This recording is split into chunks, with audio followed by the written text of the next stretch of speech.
हा विजय नवसारी प्रभागातील जनतेचा, नागरिकांचा विजय आहे। कारण या विजयामध्ये सर्व महिला भगिनी, युवा मित्र आणि ज्येष्ठ नागरिक यांनी खूप म्हणजे निवडणूकच त्यांनी हातात घेतली होती आणि ती निवडणूक त्यांनी हातात घेतल्यामुळे आम्हाला निवडणुकीत काहीच कठीण झालेलं नव्हतं आणि प्रतिसाद चांगला होता। म्हणून 2200 मतांनी या प्रभागामध्ये माझ्यासारख्या 27 वर्षात तरुणाला पक्षाने संधी दिल्यावर नागरिकांनी ते आम्हाला सोबत घेऊन आणि विश्वासार्थ दाखवून या प्रभागामध्ये निवडून दिलं। आणि या नवसारी प्रभागातून लढत असताना आधी असं वाटलं होतं की वेगळ्या अजेंड्यावरती निवडणूक जाईल, पण आता तसं दिसलं नाही। आणि 2200 मतांचा हा जो लीड आहे, हा लीड सर्व युवकांचाच आहे असं कौल दिसतं आहे। कारण युवकांनी ज्या पद्धतीने या प्रभागामध्ये नवसारीत जल्लोषाची रॅली सुरू आहे, म्हणजे एखादा उमेदवार निवडून आल्यावर एकच रॅली असते, पण आम्ही निवडून आल्यावर या प्रभागात 3 रॅल्या सुरू आहे आणि 3 रॅल्या 3 गटांनी वेगळ्या वेगळ्या काढलेल्या आहेत।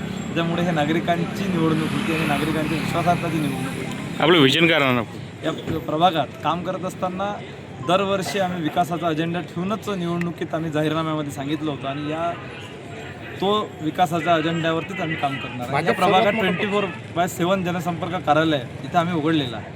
100% अमरावती महानगरपालिकेत भारतीय जनता पार्टीचाच महापौर बसणार आहे, हे स्पष्ट आहे। आणि भारतीय जनता पार्टीचा महापौर बसेल हे तुम्हाला दिसूनच जाईल 2 दिवसात।